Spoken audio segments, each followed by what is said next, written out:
It's January 1st. Happy New Year 2012. Let's take a recap of the first month out here at Gulfstream, December 2011.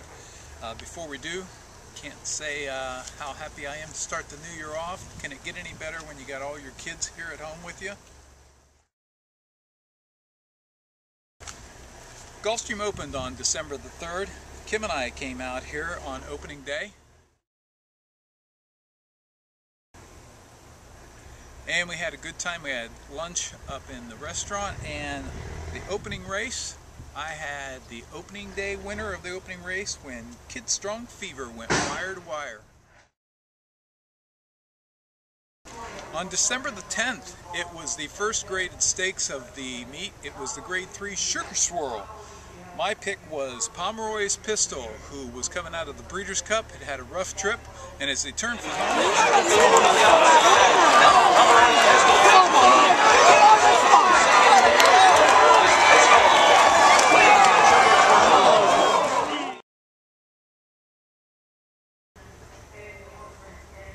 oh yeah, the bet of the day that day.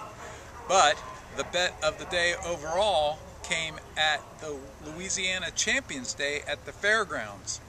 I was all over Star Guitar, who had won 17 of 19 starts in Louisiana bred stakes company, but the crowd, what were they thinking about? I got 50 to win on him. Star Guitar chasing Breakup after 3 quarters and 1:16 Breakup, Star Guitar charging. Populous Politics, Heavenville on the outside, and then 8th at City Park. Final furlong. Star Guitar's come away in front now. Star Guitar, Breakup, and Populous Politics. Here he is, Star Guitar, with a remarkable, historical 5th Champions Day crown. Oh, much the best. What is the crowd thinking about? Woohoo! Best of the day. Oh, what was the crowd thinking about? 320 on Star Guitar? That's like stealing. 50 to win, got back $80. Oh yeah, big time win that day. Next highlight came December the 17th. It was Harlan Holiday Stakes Day. On the day, I had 8, count them, 8 winners at Gulfstream. But the bet of the day came in the 3rd race at Aqueduct, where I did not like the favorite. I thought Lubango was not fabricated speed, as my son would say. I thought that he would go wire to wire, and as they turned for home, he was on the lead. 1:16, and they're in the stretch. It's Lubango on the inside and Magnificat on the outside. Lubango with a head in front of Magnificat as they race past the 8th pole. Lubango now by a full length. Magnificat in 2nd. Raison d'Etat is 3rd. They come for the line, and it's Lubango, and he did it wire to wire. Lubango at Aqueduct at 8 to 1. Doubled the bet, wire to wire. Paid $19.20. Get back close to $100. I'm having a very good day. $19.20, had double the investment, collected almost $100. The stakes race here, the feature race here, was Trickmeister was my pick in the Harlan's Holiday Stakes, and he was much the best. The very next day, I played on the internet, and the feature race was the Dania Beach Stakes on the turf for 3-year-olds. Everybody liked Finale, who's one of my favorite 2-year-old turf runners, but I went against him this day. I went with Summer Front, who was 2 for 2, and I thought would upset the field. Oh yeah, paid double digits, 10-20 to win. I had that. The next highlight came on December 22nd. It was the return of Little Mike to the racetrack. He hadn't been on the track since Florida Derby Day, when I'd had him as my best bet. The whole family came out. Peggy had a big day in the slots at the Wizard of Oz. She cashed over $250.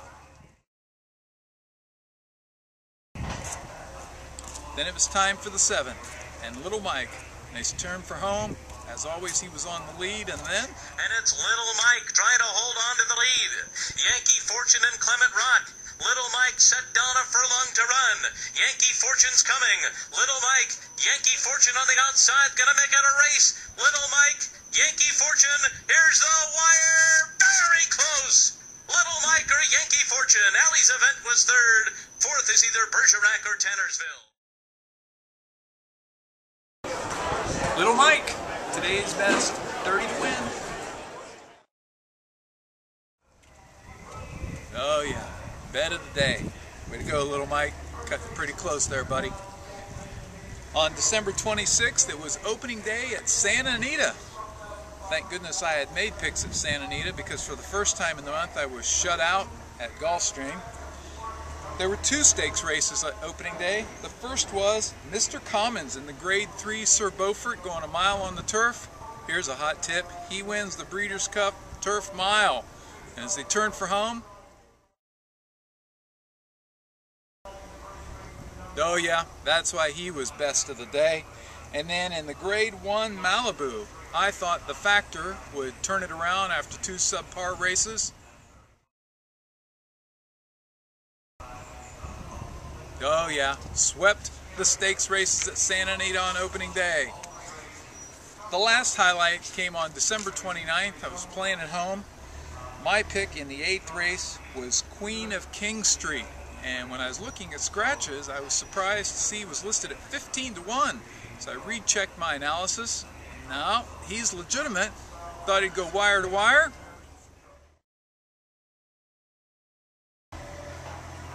Oh yeah, paid $26.20. That's a great, $26.60 as a matter of fact. That was a great day. And now for the totals for the month.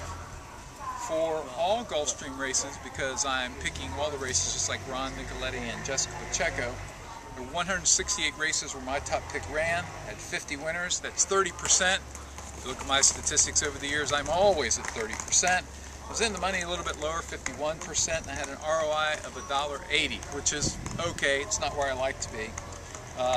Ron Nicoletti, pips to him, Pipsters Ron. Ron had over 32% correct, and he was over $2. That's tough to do if you're picking every race. Jessica Pacheco, wow, Jess, really? You get paid to do this? She had 17% winners, which I wasn't surprised at the small percentage, but Jessica Pacheco is one of those prize players, and this is my argument against prize players. You'd think that when she won, she cashed big tickets. Her ROI on every $2 bet, $1.10. Not good, Jess. That's why I picked the winners. My statistic just at Gulfstream and my bets, I had 107 races where I bet. I won 42 of them. That's 39%. Oh yeah, right here, 39%. And my ROI was a stellar $2.21. So we're here on the clubhouse turn, heading into the backstretch for the Gulfstream meet. Looking forward to 2012. Going to New Orleans in a couple of weeks. Then we're going to Australia for 26 days. And Florida Derby days after that. So we'll come back after February and see how we're doing that.